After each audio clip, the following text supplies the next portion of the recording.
never gets old. Man, this is good. Backwards, forwards, Thunder Love walked in the door. Again, a message to Thunder or anybody that knows anybody in the band. If you could just give me permission, I would love to play the song properly, the way I played it at my wedding and embarrassed my wife.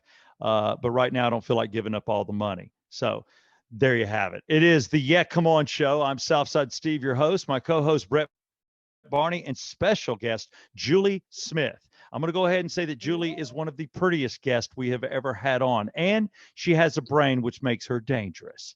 It is ready. Brett, I just want to tell you, I want to thank you for finding Julie. I know that you know Julie personally, and you brought her on. And off podcast, Julie has attacked me already. I feel attacked. I think we should just get right into it. I think we should. I will mention fine sponsors in a minute. We're going to run some commercials, but we're going to go there because I had to stop the conversation because Julie has attacked me. I've been attacked. I'm a father of two. I'm in my basement, and she brought up something and just came at me like a crazy woman. You're never going to escape it. All right. What I did is I messed with one of your coworkers. Julie has a fantastic background. She was on season 4 of The Bachelor. She's been on Southern Belle's Louisville. If you didn't see that, I have seen that. What's that? What's that? What was she on? She was on CBS 46. She's currently on mixgeorgia.com, which is through Atlanta Eats. And oh, there you go. And you're doing some radio work too, and you're sprinkled all over the place. You're a voiceover girl, and you got a little bit going on. But when you worked at CBS 46, I guess you were there during the time frame that I might have called one of your coworkers fat. Well, okay. So I wasn't there at that time. I think it was quite a while before I got to Atlanta into CBS. They still talk about it? I figured you were there. It's being talked about. Even better. Oh, Lord. I came to CBS 46 in the summer of 2016. And typically in the news, you're either on a 2 or a 3-year contract. I was on a 3-year contract. So my contract was up in 2019. I didn't renew. I wanted to move on, freelance, do other things on camera, just not there. But I worked very closely with Jennifer. I did, among other things, I did the traffic reporting on the morning show. I hosted a then talk show called Atlanta Plugged In. But so Jennifer and I worked pretty much in tandem, obviously, traffic and weather together. And so we became friends working there, but it wasn't even at CBS 46 that I learned of this. It was fast forward to had to be around January, February, when I started working at a marketing company up in Kennesaw called Impact Partnership, which is how I know Brett. We worked together there. And one of our coworkers had been a big fan of the morning show. And he was like, I watched you and Jennifer Valdez. And eventually this coworker at my new place of employment after the news told me all about that story. And I said, I don't know this, Southside Steve. He showed me a video too of Jennifer coming in the studio and making you apologize, which I did. I got down on one knee. At least you did that. I just told Brett though, I said, that's divine intervention. God knows what he's doing. When they say he places certain people in your life at certain times, it was Jennifer, not me. Dude. So you would not have taken it. Story. Oh my God. Yeah. Well, first off, you're not as heavy as Jennifer. Oh my God. Stop. I'll stop. I saw Jennifer tonight. Literally tonight. She was wearing a blue dress. She was telling me how we're going to have some rain Thursday and Friday. I watch her just out of guilt. She was telling me. I feel like she was telling you other things. But she went side. I was like, damn, Jennifer has bikinied it back. She went back from the one suit, full suit to the bikini. There's no Jennifer doubt. does keto. And that girl is more disciplined than anybody I've ever seen in my life. I couldn't do it. I love this too much. You know what? And I'm right there with you. I love this too much. Thank you to Jack Daniels wine and whatever the F Brett's drinking. But I will tell you, what are you drinking? Oh, I got a little bit of everything tonight. We got, we're going Tropicalia, Truly, Miller Lite, Jameson. I don't know. It's wild card night here at the house. Brett, you need to pick out. You need to decide what sex you are. Is all I'm going to say. All I'm saying is I'm open to no dude drinks Truly. Oh, you're just trying to get sponsors. I get it. That's Nice. fine. That's smart. That's fine. That's All right, smart, Jack Brett. Daniels, I hope you're listening. No, so when I said that, it was in conversation. And I just kind of when you're in radio, you're in that room, you take it up a notch and you tell things. It's like I have zero skeletons in my closet because I have not only told everything I've ever done, but I've made up stuff. I've made Oh, myself look worse. Like I told people for years, I threw my grandmother's poodle out the window on 285 to save the money for putting it down properly, and bought Pony Boys and went to go see the laser light show at Stone Mountain. Oh my But gosh. I did put with you? I know, but you know what? Where should we begin, Julie? Yeah. So, but it was because of the show I was on, and the two guys I were with had no game, but great broadcasters. One still broadcasting Atlanta Metro today on WSB, Eric, but it was the regular guys, and it was just a edgy show. It was Opie and Anthony meets Howard Stern head on in the South, and I had to play that role. And there's many things I said I didn't mean, and Jennifer's one of them. And, I'm just being all honest. I'm not trying to ruin it for the guys on the golf course to go, hell yeah, you told her she was fat. That was awesome. That's so funny. but it was a joke. I had mentioned, I'm like, yeah, I think I just took it up a notch. You go, yeah, she's cute. She's a little chunky. I said, she's the type of chick you third base with. I said something horrible like that. I know. But you sound like you felt like you had to perform a little bit for that. And it was an edgy show, and everybody fell out, and it got back to Jennifer. Here's the thing, though. You're in Atlanta, chunky and curvy, or whatever, thick, whatever you want to call it. If you don't like it, you're in the minority. Yeah, I do not have a problem with it. I like Brett. Brett is chunky and curvy, and I love you, Brett. I mean, Brett, he did.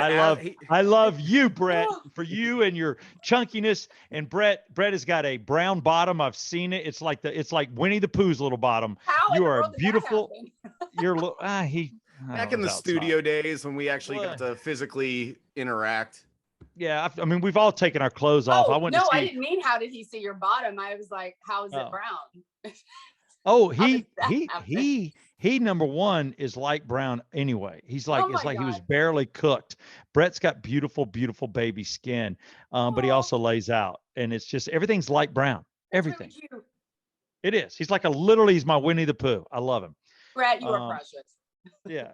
But, so what I said, and I apologize to Jennifer, you saw the video, so I made it good, but I have no issue. And no hate. Jennifer looks fantastic. Yes. And she's badass too. Like she's over there, like running it. She's doing well. I can't quote exact numbers. I just remember, I forget how many years, but she is one of the very, very few employees at CBS 46 across all departments, on air, in sales, in marketing, anywhere. The turnover is such that she's the only one that's been there, like just multiple, many years. Like, and she and I have that in common, 26 years in the same market. I'm the same way. Everybody I've worked with in radio is gone. Yeah. But you know what? There's something to be said about that. And that just tells me what kind of person she is. That means she's team player, hardworking. She brings in revenue because you better bring in money. Absolutely. If you're not bringing in money, they will cut you. Yes, and her salary. Her salary stays right about here instead of getting the big dog salary where they might think about cutting. I have no idea about her salary, but to your point, I mean, think about it. If the management turns over like this, but you've got, your weather anchor that doesn't go anywhere, different managers and station owners and everything else, and she's still there. Yeah, it's definitely a testament. Well, I like 46, when you know everybody, and I've lived in Atlanta my entire life, I've been through, the Pam Martins and things like that, in different stations. My dad goes, we're watching Pam Martin show. That's what he called it. It was funny. Oh, okay. She was hot. That happened. But, you go through, and I love Monica Kaufman, back in the day. Another Kentucky girl. Yep. Yeah, did so many things with her. One day she pulled up to me, was yelling Southside, like about 5-6 years ago. And I love her as a Monica Pearson, but there's so many people that you meet and you have relationships with in this industry. But the thing I liked about 46, it had a little edge to it. It wasn't quite as stiff as other channels, and for that reason, I thought 46 was cool. But I love what 46 does. I love what, I've got Channel 11. I got Jeff Hullinger, who I worked with for many years. I love Jeff, even though he's so guarded with his personality. But all these people, and I got Buck. Buck and I have been in several weddings together, golf trips, you know, and then Joanne Feldman. I love her. But, you know, and you know, what you did that. Tell me how you got into that and how long you did it. It's funny that you ask that, because I always feel like my story is so different than, I mean, everybody's is a little bit different, but mine, I feel like it's very different. I wasn't even particularly in news per se for very long. Like I said, my contract there was 3 years, but the way that I wound up there, I wasn't a broadcast journalism major. Television and interviewing and the whole bit, that was a career change for me. I think I was 36, 37, something like that, back in Louisville, Kentucky. I had been in pharmaceutical sales prior to that. Now I had Yes, you were. That What? makes all the sense in the world, because I know I'm going there. I'm going to be shallow. In my day in the 80s, the hottest women, and I mean the hottest women in the world, were selling cell phones and pagers. Started off as pagers, then they went to cell phones. Then that ended, and then pharmaceutical sales came into play. And you have to just be, oh Lord, getting out of your car, pulling your little bag like you're a flight attendant, walking in, dealing with doctors, and they're all going, whatever you're selling, I'm buying. Yeah. Whatever. I don't care. Well, give me the pills. Yeah, exactly. And not to sidebar too much, but I'm not going to negate that sort of stereotype comes from somewhere. You do see that, but I will say this, regardless of what you look like, you've got to, I mean, that training that I went through for pharmaceutical sales it was the first time I ever questioned myself. Am I going to get through this and survive this? Am I smart enough? Because it was like a foreign language. I had no idea what I was reading, because they want you to either have a medical background or sales, and I have the sales background, so I was learning the medical, but with enough, you know, you read. I would wake up in the morning and just not even get out of bed. I would just pull the laptop into my lap, read, test, and fall asleep on it and start over, rinse, repeat. But I said that to say, if you don't know your stuff and you don't pass those tests, you're out. Doesn't matter what you look like. But when I went off to training, you had all kinds, male, female, every shape, size, color, all that. But it's almost like you have to be as intelligent as you are pretty, you know, and there's a shallowness in the world. Do we get past it? Maybe, but it does matter. If you're intelligent and beautiful, that's a huge plus, you know. And I do want to say looks and what you did ice the cake. The cake is knowing your stuff. Knowing your stuff. You know, yeah. You got to. Health. You're telling a doctor, you know, what to do with your medication for pregnant women or for someone with liver disease, and they're smart, but they're also very busy, and they might not be able to keep up with the latest and greatest studies. They need you to do that for them. So yeah, it was a big responsibility. And yes, you did have those doctors. Matter of fact, I had one doctor on my rotation that my manager he went in dad mode, because they were serious. They said, if you ever hear anything inappropriate from any of these guys, you all need to tell us. You're in trouble if you don't tell us about it. And this doctor wrote a lot of prescriptions for the particular disease state that my drug was for. And I hated to give him up because he was going to write a lot of, but I had to tell my boss, and he came off my rotation. So they're very buttoned up that way. But I will say this, I was in Kentucky at the time, where I'm from, and Louisville is a bustling metropolitan area, but it doesn't take too far a drive out of the city. You're just like, whoa, where am I? It gets weird. Yeah. And I went to some of these little small teeny tiny towns, and some of these doctors, it was like, you know, some of them, yes, they were like, oh, high heels and a suit. Hey, you know, but others, it was, they see me walking in the door and I'm in Podunk, Kentucky, and they just see a Black female. And it's immediately like, I got to prove myself, because they're like, what is she now? You know, you had a little bit of that happening too, but great experience. That industry is just very volatile. They'll lay off half their workforce in a second. And that's what happened with me. But after that, I interviewed with a few pharmaceutical companies. And as I was going through that process, I happened to go on a local talk show in Louisville, Kentucky as a guest. I was promoting a charity event, and I was just having fun. It was great for me. And the then host, he was had hosted the show by himself for years. And he calls me and says, that that was fun. You looked like you were having fun. You were engaging. Have you ever thought about doing this? And I said, sort of, but not seriously. But other people encouraged me. And next thing you know, I'm co-hosting the show with him. And it was That's awesome. very much a Regis and Kelly kind of situation. Cool though. But you know what? If you can do a little teleprompter and you can still think on No your prompter. feet. See, then I'm with you. I would love that. I don't like, Yeah. and Brett will tell you I'm a horrible reader anyway, but stop, Brett. I didn't need you to like nod like crazy. I wrote you But, a short little intro. I did Yes, try and throw one thing at you. I don't know if you noticed this. I ended every sentence with a question mark. Really? When did you do that? Before this. You did that for me now? I do a write-up bio. Oh, before when you, okay. Yeah. Well, see, I didn't see that. I was looking at, I mean, I have 2 laptops in front of me. Do you have your bio? You have that right now, or you have it in front of you? Who, me? No, talking to Brett. I'd like for him just to read it. I'd like to hear it. No, it's pretty much everything you just read. Bachelor, you know, I'm a busybody. Yeah. Just get into CBS, stuff. everything, Atlanta Eats. Yeah. No, but all right. Well, I'm glad too. And I love, Steak Shapiro. He's a good dude. He's a hot mess. Fun. Yeah. I'm not saying I dig everybody that works for him. I like him. I like Wait a minute. you. Wait, I couldn't even understand what you said. What'd you say? Because I shouldn't say I'm getting back into the Valdez mode. I don't need to do what I'm doing. I'm just going to tell you that I don't like everybody so much that works for him, but I understand what he's doing. He's worked hard for it. Our wives have kind of become friends on accident through kids or some other stuff. My wife goes, "Oh my God, Steak Shapiro's wife is rock star." I don't think I've ever met him. I've always been around him.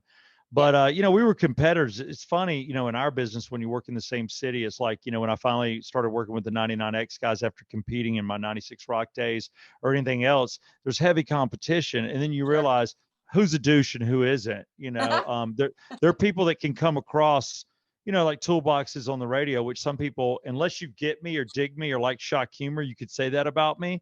Right. But anybody that meets me for 10 minutes is like, okay, I get it now. But I'm like, my wife, if you see my wife and what she has going on and what the family she comes from, for her to be with me, I'm like, does this not speak volumes? Okay. I'm not, I've got to be a pretty damn good dude here. They grew to accept and understand it. So can you. Yeah, exactly. But I don't care. It's all about entertainment. I'm going to meet 1% of my audience, and I've met, and I go in front of people and do things like yourself. So I assume the competition also exists in our news industry, even though you guys all know each other. It's kind of like, who's going to win? 46, 5, 11, 2. Yeah. And you got caught up in that. So for 3 years, you probably had some cool moments, and anybody that can do the television thing. I do stuff with headline news, and I'll go on headline. I've done that probably 7 or 8 times, but you're doing it every day. People don't realize how early you got to get there. You got to get pretty, you got to do it. And it's not always easy. It's tough. And you can't have a bad day on television. You cannot. Right. I'll tell you, it was a little bit of, I don't know, like a boot camp at first for me, mainly because of those hours. The fact that I had not, like I said, I started off, I'm more of a lifestyle. I'm a host, right? The only reason I was in a news station, like physically inside of a news station and wound up in the newscast doing traffic, is because they had that talk show called Atlanta Plugged In. That's the job that I was after and that I interviewed for, but it was just a half an hour show. And so the prep for the show itself, that still didn't take up 8 hours a day. So the then station manager, Mark Pimentel, I had met him. He had come from Louisville, Kentucky. I met him once in Louisville, and shortly after I took off to LA, and he moved to St. Louis, and then he wound up in Atlanta. So when I came back from LA, I moved back to Kentucky trying to find a job. I knew I wanted to come to Atlanta. I got LA out of my system. I just had to do that. But then I was like, I'm a Southern girl. I missed rains. I missed thunderstorms. I missed super friendly people. LA was fun, but it's just, I missed this, right? So I called him up, said, I don't know if you remember me. We met once. He did. I had a gig down here one week and we met up. I didn't even know I was interviewing. I just wanted to meet him and say, hey, wow, I want to come to Atlanta. And as a host, I was thinking, I'm sure you talk to producers, directors, if you meet anybody that says they're thinking about a talk show or whatever, keep me in mind, I'm back, And little did I know that they needed a host for Atlanta Plugged In. But he said, it's not full time, but we need a traffic reporter so we can train you on that. And I'm telling you, move into Atlanta and you've never lived here, you're brand new and you only know your way to work. And then you got to report traffic.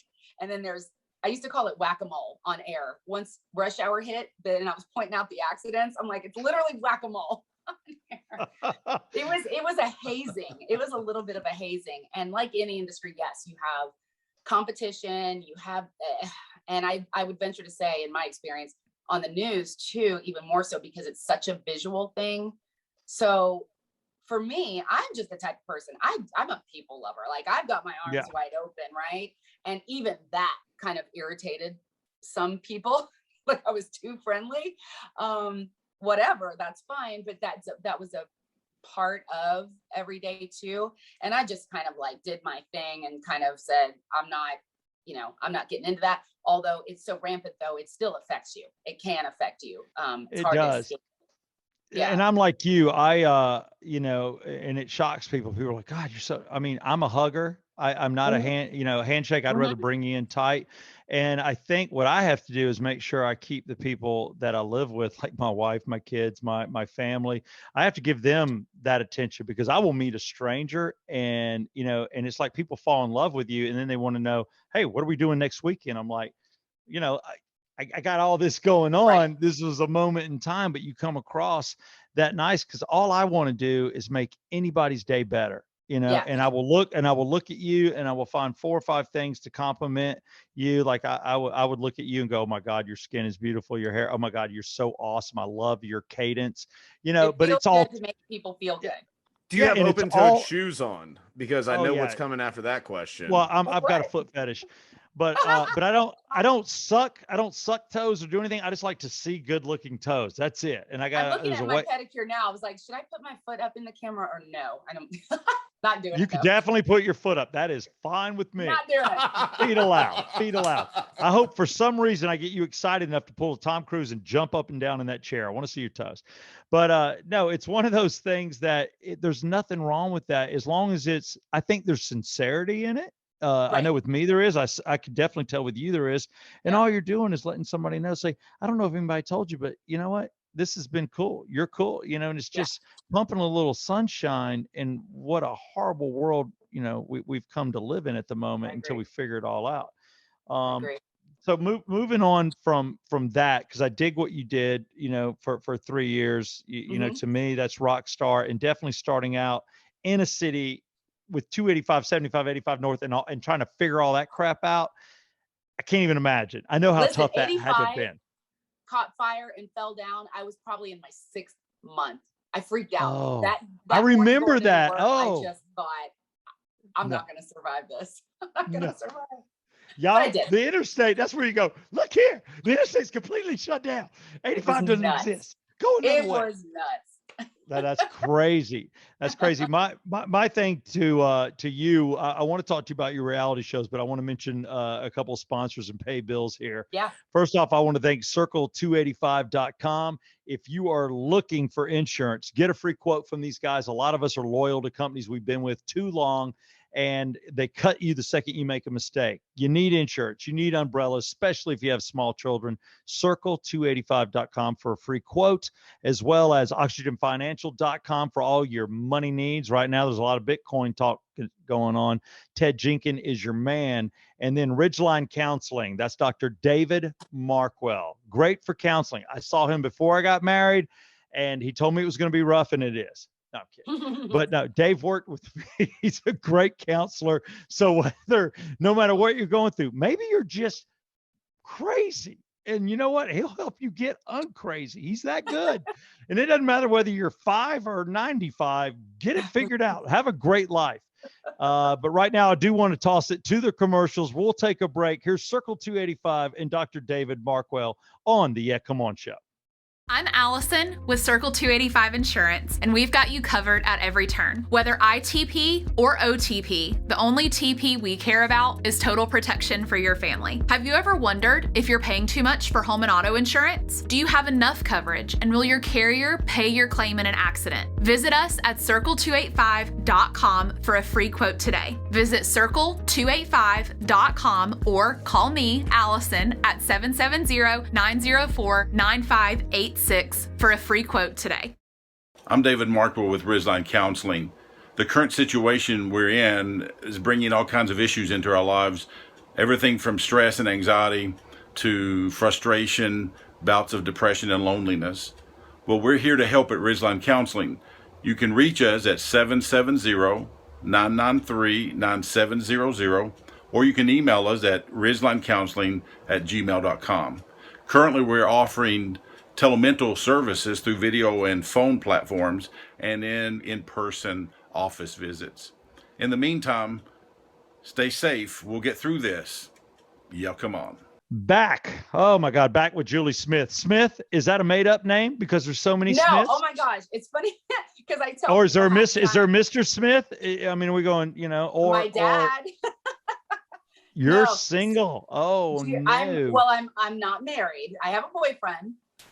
His last name is not Smith. It's McCorkle. Is it something weird? Like, is he Russian? Are you going to be like, Julie No, Godsakovich? No, I am not in the way. Listen, sometimes when I tell people my name, I'm like Julie Smith, and they kind of look at me, and I'm like, I'm serious. Thanks for making it I'm up. not in the witness protection program. It's just, yeah, it's very Jane Doe. My mom, I said one time, I don't know, as an ex, I said, Mom, you knew my last name was obviously going to be Smith. You couldn't come up with something a little more colorful. Of course, she got all offended, and there was a whole story about why my name is Julie. And she said, well, just be glad. Oh, no. I shouldn't say this. Well, I had an aunt that converted from Christianity to a different religion and changed her name. And it was like 15 letters long. And then she wanted to name me. So my mom's just like, be glad I didn't let her name me. I said, okay. No. Your Fair name enough. would have been 3 sentences. Exactly. And it's guess Julie. what? Julie it is. Yeah. And you're getting voodoo dolls every Christmas from her. It gets weird. Right. Yeah. No, that's not married, but I have a boyfriend. He's wonderful. He's right here in Atlanta. Oh, And, yeah. Here next to you or in Atlanta? No, he's in Atlanta. He's not next to me right now. Okay. Because I'm telling you right now, no spending the night until you're married. That's wrong. Exactly. Oh, That's wrong. Never. He never has. Okay. See, good girl. Look at that. You know what? Wedding night, people. Hey, I will tell you right now, you know what's crazy? No, it's not believable. I think y'all hooked up the second night. But no. I will tell you. I'm that emoji. I will tell you, my parents, first night, honeymoon, first time having sex. So true. First kiss. Would they conceive you? Yeah. Are you ready for that? Here's the thing. I'm a honeymoon baby. I've been with my mother as long as my father's been with her, pretty much. Oh my gosh. And their first kiss was at the Varsity. It's like an Atlanta script. Oh, that's such a hometown story. It is. And they lived in my mother lived in West End and my father lived in Dunwoody, and they were in a wedding together. My dad chased her for like 7 months. Aww. My mother, get this, you'll love this, Julie. My mother's engaged at the time. He's overseas fighting the war, and he gets moved to Turkey. Engaged to your dad or somebody else? Yeah, my father was homosexual, married to and dating this dude, and then he quit. No, my mom is engaged to her high school sweetheart who's fighting. Then he gets moved to Turkey overseas. Okay. And he's trying to make her jealous. So he kissed a girl and let her know he kissed a girl. Well, my Irish Catholic grandmother shut that down. My mom shut it down. It was over. Relationship ended. 2 weeks later, she's in a wedding with my father. My father's the best man. She's maid of honor. He chases her for 7 months, married to her for 44 years. My father passes in 2008. This guy shows up the day of the wedding, getting back from the army. My uncles who know him are out there saying, you can't come in, dude. You're not stopping the wedding. Show. It is. You're not stopping the wedding. So he goes on, gets married, has kids. Well, he was a caregiver. My mother was a caregiver. His wife finally passes. They meet it back at their high school reunion, Brown High School in West End, and they decide to start dating. And the only two men that ever asked her to marry her are the only two guys she's ever been with. You Crazy have story. to be kidding me. No, dead That's serious. amazing. It is. It's a sweet, sweet story. I but love that story. yeah, it was pretty love. awesome. Yeah. I So think there's love. Yeah, you definitely. I was gonna say you still got me on that story with the quote, because when you told me you were a honeymoon baby, so I am actually I should now I'm throwing my mom under the bus. It's okay. You were a honeymoon baby, so they were married. I am a prom night baby. That's awesome. First Roll time. Tide. Roll Tide. First time. Oh I my was gosh. guy. But they stayed together and got married. Yes, exactly. Awesome. They were in got love. Married, I have a younger brother, so everything worked out fine. Prom night. That's rock Can you star. imagine though? When my mom finally told me that, my jaw dropped. I was like, wait. Prom night, Wait. first time. Next thing you know, boom, you're pregnant. Wow. We're And married then I just because said, of thank you. you. We're married because of you. Dude, I cannot Crazy. compete with any of this. Well- Honeymoon, prom. I think it was like a lake baby. Like, Your parents were at the lake and hooked up at the lake. you're a kegger baby. That's my Hi. guess. I just want to tell y'all I'm an Altoona baby. My parents. Oh no, we no, have- no. We're Lanier. We're a Lanier family. I was gonna say your middle name should be Lanier. It Brett has Lanier. to. I'm gonna start calling you that. Brett Lanier Barney. Well, we were on a houseboat, a lot of plywood on that houseboat. And that's nice, Brett. You know what? We'll take Lake Baby. I like that. That's your new nickname. But I do want to quickly get to The Bachelor. My only connection with The Bachelor is Andy Dorfman. My wife was best friends with her. They went to Chattahoochee High School in Johns Creek. And then she went to, she was in, where did she go to college? She went to college in, why can't I think of it? My wife went to Auburn because she couldn't get into Georgia, but her two sisters went to Georgia. Sorry, Brett. And she went to, what am I thinking? What is it? For me? Yeah, I'm asking. Y'all help me. I can't believe I can't remember the name of the college. It's in New Orleans. What's the name of the college? Oh, LSU. God, LSU. That's not not at all. Lake. That's in Baton Rouge, dog. whatever. She went to Baton Rouge. Okay, whatever. But that's where she went. So they kind of got away from each other. But when she was on The Bachelor, my wife and I get married here in town. She comes to our wedding. So she's there and I'm meeting her. I'm like, yeah, I've been watching your season pretty good, and then she couldn't tell us, but she became the Bachelorette. Yeah. And we stayed in touch, and I was around, and she came on the radio more than a handful of times and all that. Yeah. I know that aspect of it, but you were on season 4 when it first kicked off, and this was a hot show. Who was your guy, and how did you get on The Bachelor? Oh, such a crazy story. So that year, The Bachelor was Bob Guinea. And Bob he was the very first Bachelor. He had been one of the 25, whatever it is, Bachelors on the previous season, the first season of The Bachelorette. So that was Trista Wren. And the guy she picked, Ryan, I forget his last name. They're still married to this day, doing great. Is he the fireman? He's the fireman? Yes. Got it. So that was Trista and Ryan, and they've got kids and they're doing great. So Bob was one of her bachelors, and he was a fan favorite because he's super funny, best personality. Matter of fact, I did a Facebook Live with him back in, I think February, maybe something like that. Just about all the dust up with Chris Harrison and everything. So, so Bob and I, this was a different story. We wound up becoming friends a few years later, completely unrelated to The Bachelor. It had to do with Kentucky Derby, but he was the Bachelor. And so that was the first time that all the Bachelorettes knew who the Bachelor was going to be. They weren't surprised there, on set. And you were okay with this going on the show. You're like, okay, I'm attracted, good personality. Okay, You were willing. Okay. I'm going to full 100% honesty, the way it happened. They used to take this thing, this RV, I think it was. They called it the Love Bus. I kid you not. They used to take it around the country, and go to different cities and hold these big auditions. Do you remember back in the day, you would hear advertisements on the radio about like model calls and people would show up by the droves. It was that kind of thing. I was not interested at all. Didn't go, but a couple girlfriends of mine, we went out one night on a weeknight for somebody's birthday to have drinks. We get to the bar. The guys at the door said, "Hey ladies, come on in. We've got some producers here from The Bachelor. Fill out an application, do an interview." You're like, what? Why are they here? The auditions tomorrow. Long story short, my friend was all about it. You always hear this. I think this is how Kelly Clarkson wound up on American Idol. She was accompanying her friend. I was not. I was like, I'm not interested in marrying a stranger on TV. No, thank you. And by the time they called my name, though, she was like, come on, I want to do it to be fun. So I filled out the thing. By the time they called my name, I was a three, maybe glasses of wine in. How's it going? Julie Smith. Wow. Because I didn't really care about getting on the show. I wasn't nervous about anything. I wasn't trying to give the right answers. I was just shooting the breeze with these guys. And I remember they asked me, I think I bored them at first because I just was like, yeah, I didn't have any crazy stories. I wasn't, I was pretty buttoned up, I think. And they kept saying, do you have any wild, crazy stories? I couldn't think of anything. Because they shut the cameras down and the lights. They were like, thanks so much, Julie. It was nice to meet you. And then I went, oh, wait a minute.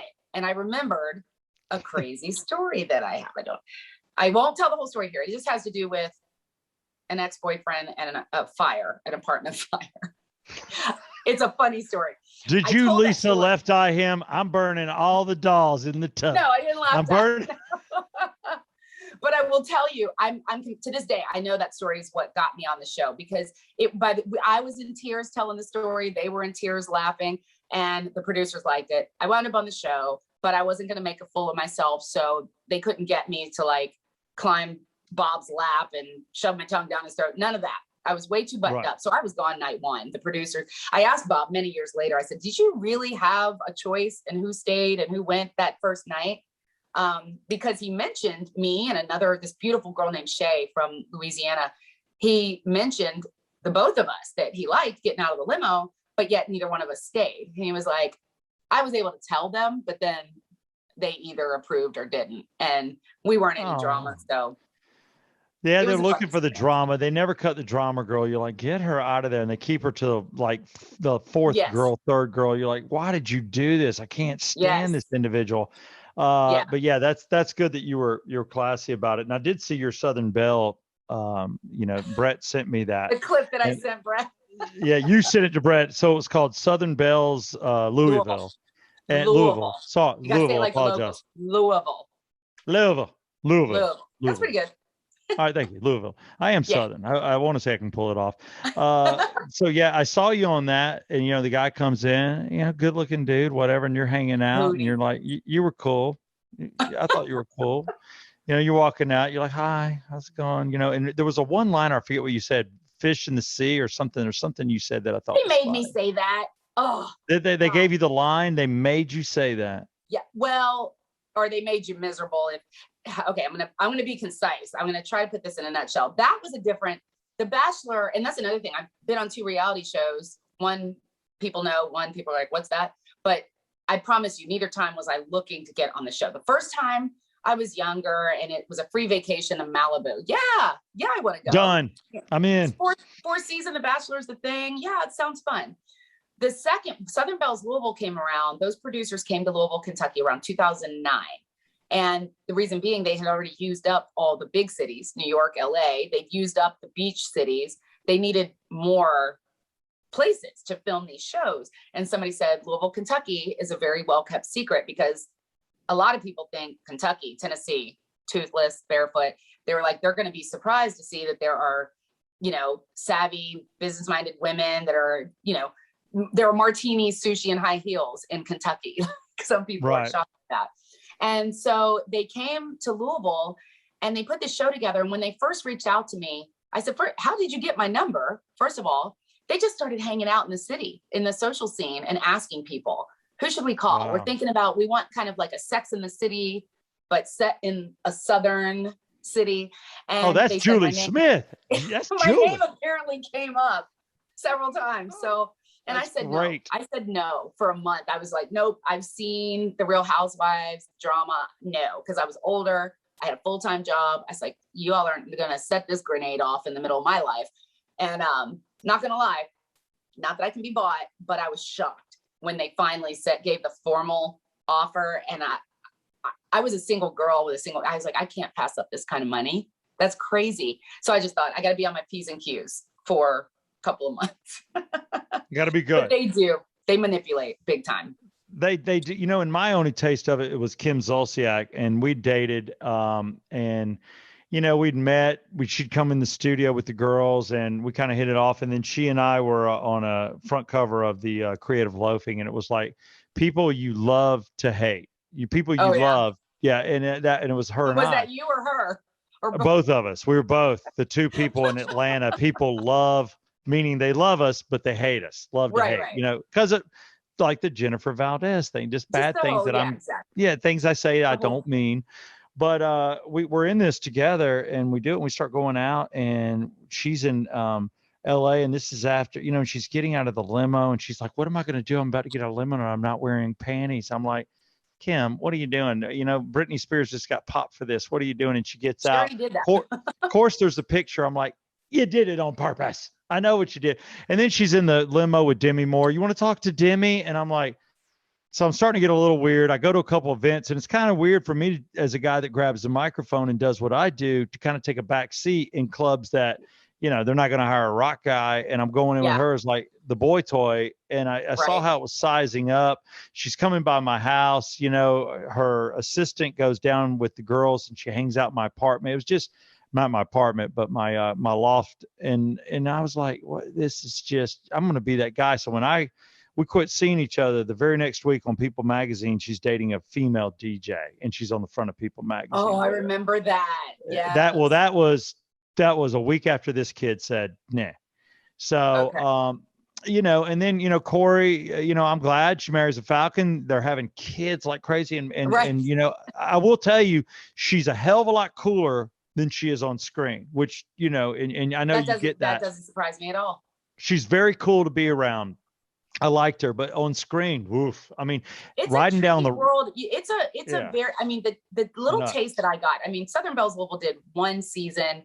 It was produced by Endemol, which does Big Brother. So it had real production and money behind it, and the quality looked great. And it aired, I don't even think SoapNet exists anymore, but it was a cable station for a long time that aired soap operas at night that people missed when they were at work during the day. But they were trying to come up with their own original content when a lot of networks were seeing that was the way to go and compete with Netflix that was growing into a behemoth. And even the little taste that I got on a show that wasn't widely known, it had like its little cult following. And I think, my gosh, I really experienced some crazy stuff. I can only imagine these folks that are on these shows that are multiple seasons in, and you know, you agree to do it, and you're told at first, just all we want is you to be yourself. But then, you know, it's their job. Here's your script. Yeah. I mean, literally, they had I saw their paperwork one time when, just the way I'm sitting right now talking to you with my little ring light and my phone's there, they would be sitting behind the ring light and just ask me questions about everything that we filmed the prior week. You know, you went to this event and you chatted with this one and that one. Tell me about that, you know. And then there would be a part of their questioning. I saw it. It said verbatim. That was the page title, verbatim. And they would have lines that they needed me to repeat back to them. And sometimes I just flat out was like, no, not doing it. You know, I wasn't their favorite. I definitely wasn't their favorite. Because you gave kickback, and you know, it's because of that you don't end up on Bachelors in Paradise. That's why. Right. But I will say, you still, even then, though, they're good at what they do, the producers and the editors, because there were things that I flat out said, no, I'm not saying that. And yet the show came out, and guess what? I heard myself saying that, because they'll chop it up. Yeah. That's tough, Julie. Yeah. They take little things you say. And they're like, look, take the 5 words she said, make it 1 word. I want her to say, damn it. But exactly. And because you said it, and you're like, duh. I did sign up. So You know, It got that's it okay. started the ball rolling though. It got me on that talk show in Louisville, Kentucky. It created some notoriety there, and that's why I was partnering with this charity, and that's why I hosted that show. That took me to LA, and then that brought me here. So all good. Well, we are glad to have you. Kentucky's loss, I say. Right now on the Yeah Come On show, again, our guest, Julie Smith, who has done it all from The Bachelor to Southern Belle. I love that. Louisville, and CBS 46, Atlanta Eats. I turn it over quickly to Mr. Brett Barney, our co-host, who knows Julie personally. Yeah. And normally you ambush a little. I'm looking forward to seeing where you go, Brett. Oh, I'm too nice on this one. I can promise you that already. Has to face me at work tomorrow. Yeah, she doesn't sit far from me, and I know she hates. I pull pranks on her all the time. Somebody brought in like fake cockroaches, and I hide them in her desk, and she absolutely hates them. If you ever don't hear from Brett for a few days, you can trust that he just finally crossed the line with one of those damn fake roaches. I can't. I can't. Oh man! By the way, fact check: the name is Croy Bierman, not Corey. Oh, okay. Look, you know how that's what you do when you've dated the girl before the other guy. You don't say their name right, just to kind of have a slight disrespect. It's called a slight disrespect.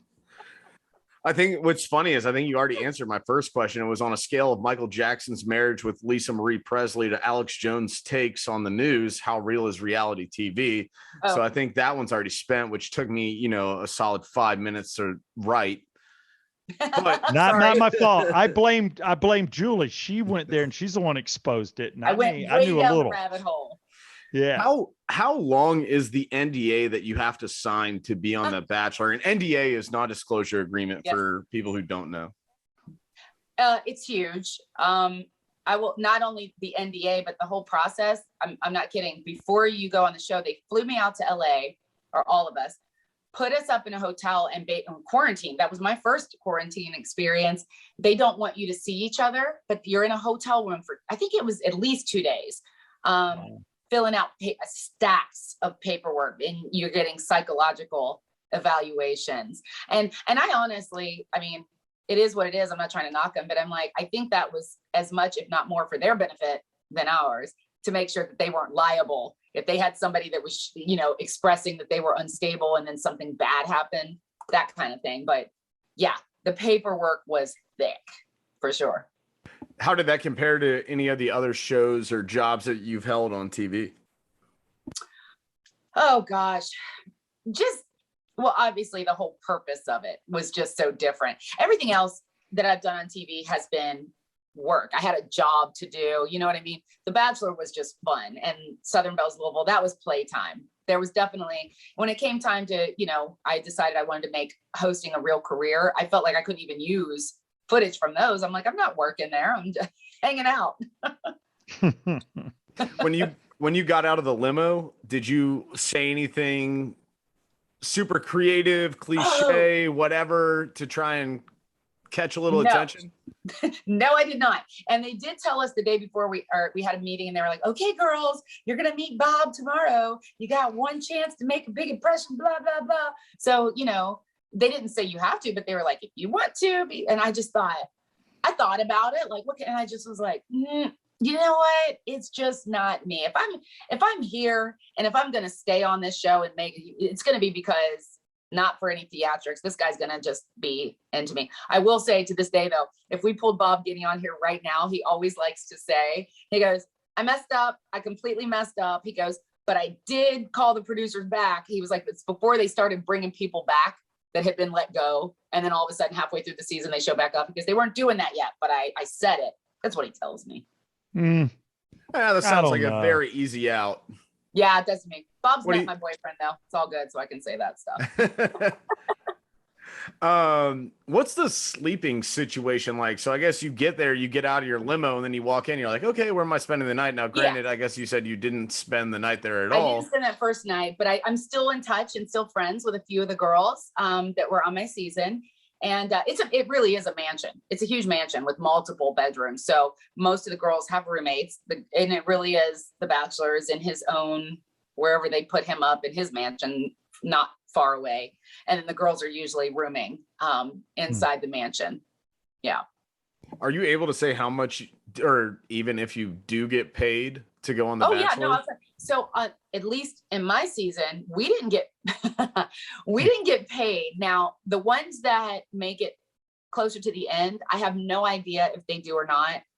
If I had to guess, I'd say they didn't either, because the desire and demand is so high. So many women wanted to be on this show. They don't have to pay anybody anything. Now for me, the funny thing is I was young. I was in my 20s and I was like, I have a full-time job. I can't leave work. I can't afford, living paycheck to paycheck. And so I told those producers, I'd love to come on, but I don't think my boss is going to go for it. And little did I know, my boss, he said that his wife made him watch The Bachelor, but he was a big fan. So he was okay to let me go because he was excited, but the money was a thing for me. I couldn't afford to be off work that long. So I told him, I said, I can't do it. I can't leave work. And they were like, okay, give us the list of your bills and budget, but don't tell any of the other girls. And they paid all my bills for a month so I could go. Awesome. It worked for me. But other than that, we didn't get paid. Did they put you in a location after you were released from the show where you had to stay kind of back in quarantine again? Sort of. So for me, because it was only night one, it was just that night. They put me on a plane the next day. Anybody that doesn't stay that first night, you spend the night, because it's like 3 a.m. when you're doing that rose ceremony. You're delirious and you have a buzz and everything else. So awesome.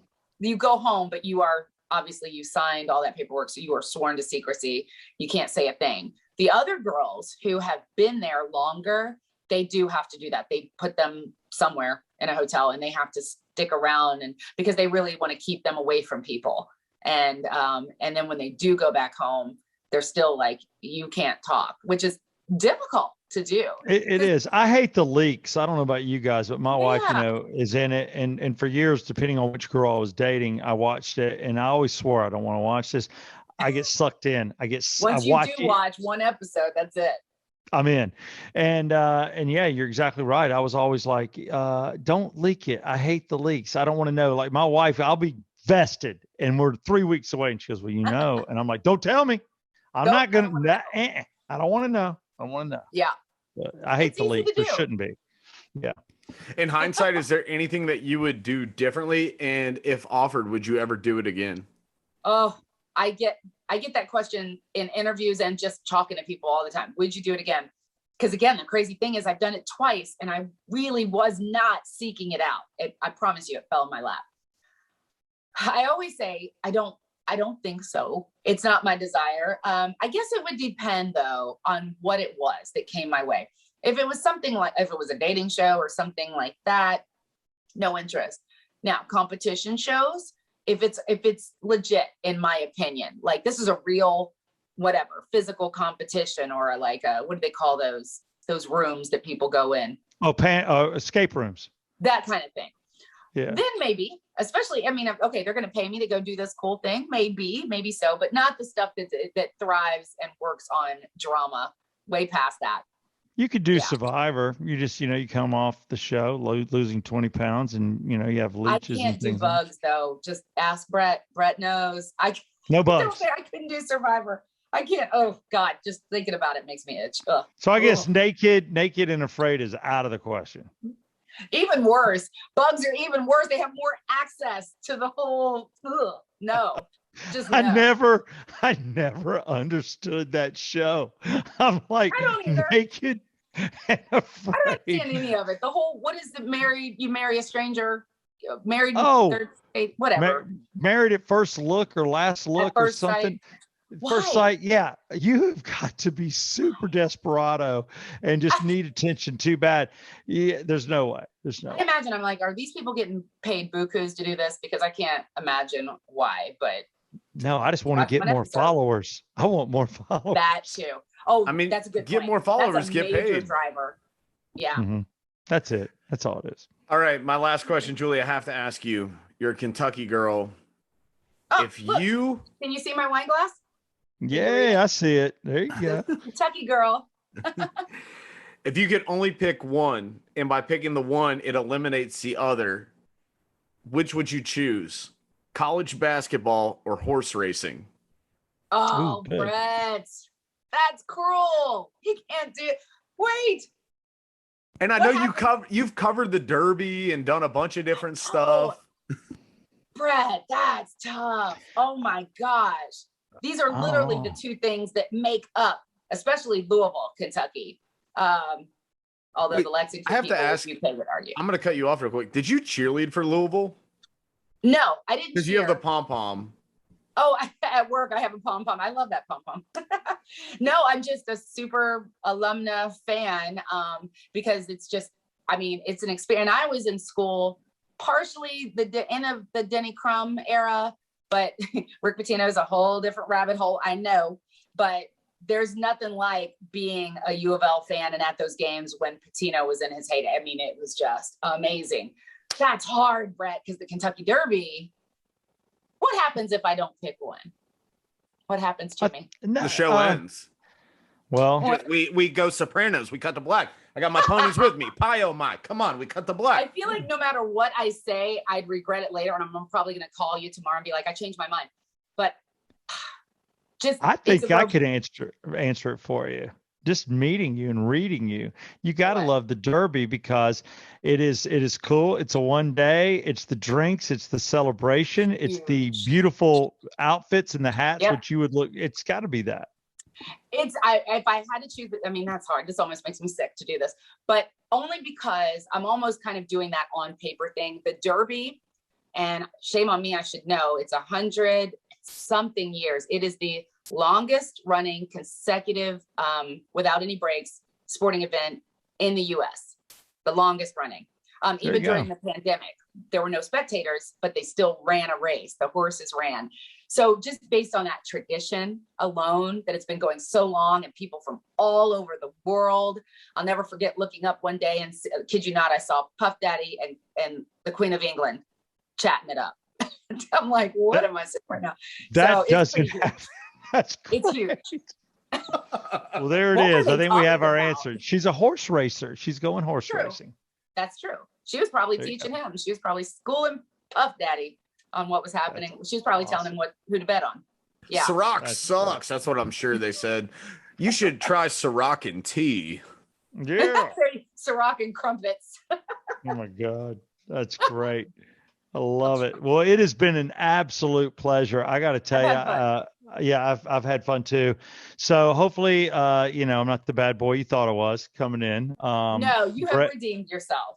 Thank you. I'm calling Jennifer when we hang up. You tell Jennifer, you tell her she looked wonderful tonight. Tell her she's the one that's letting me know that I don't have to feel, I guess worried about the rain. I think she said an inch of precip, and I trust Jennifer. I think that's all we're getting. You trust her. She gives you that peace of mind that we all need and want. Yeah. And she looked great in her blue dress. So you can pass that along. The battery sign. Go away. There you go. I love it. I love it. Well, I just want to thank you for coming on, Brett. I want to thank you for introducing me to Julie again. Yeah. Julie Smith. You're not engaged yet. Not yet. I'm going to show whenever this comes out. I'm going to definitely be sending him the link though. Like, babe, listening. You listening? Oh, she called him babe. I got to tell you, babe. Julie, how do you not have a little man crush on Julie? It's hard not to. I get why you've been on the shows. It makes sense. And you know what? The looks only helped. I am more impressed with your mind than anything else. You're extremely cool, witty, and quick and knowledgeable. And I love all that. Thank you. That makes a hell of a woman. So it was our pleasure having you on the Yet Come On show. Brett Barney, my co-host, thanks again to all of our sponsors, including Circle285.com, OxygenFinancial.com, and Ridgeline Counseling with Dr. Dave Markwell. It's been the Yet Come On show with Julie Smith, show 103. Julie, can I get a Yet Come On? Yeah, come on.